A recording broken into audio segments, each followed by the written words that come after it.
се вклучуваме од пред Центарот за управување со кризи. Состанокот на управувачкиот комитет го следи Јулијана Николовска.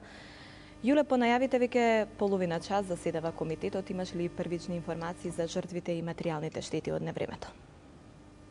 Да, Маја, во тек е состанокот на кризниот штаб со кој што председателствува министерот за здравство Никола Тодоров.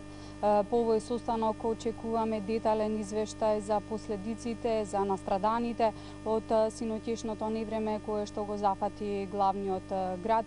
Секако очекуваме и за тоа какви мерки се преземаат за да се санираат последиците, но и какви мерки ќе бидат преземени за превенција, бидејќи имаме информации дека временската прогноза е неповолна и метеоролозите најавуваат невреме со сличени интензитети во денешните попладневни и вечерни часови. На овој состанок присутни се представници од сите институции, од владата, армијата, од министерствата. Секако тука е присутен градоначалникот на град Скопје, Коце Трајановски, градоначалници на погодените општини како Газибаба, Кисела Вода.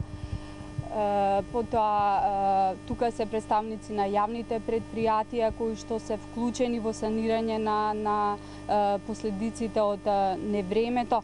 Исто така се и представници на армијата.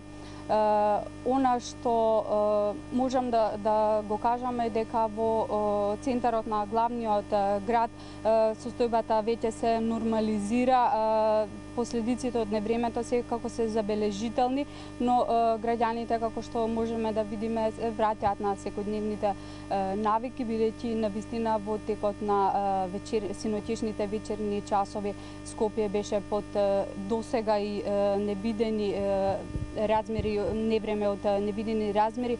Такви се и коментарите на граѓаните. Неколку мина од нив застанаа додека го чекавме ова вклучување. Постари жители на Скопје кои што коментираат дека невреме со ваков интензитет, со поројни дождови, наноси досега не доживееле во главниот град.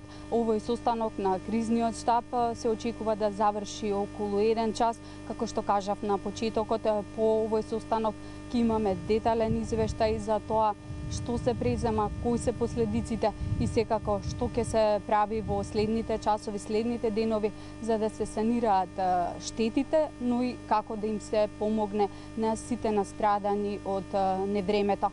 Маја, тоа би биле сите информации, секако продолжуваме да ги следиме сите случувања.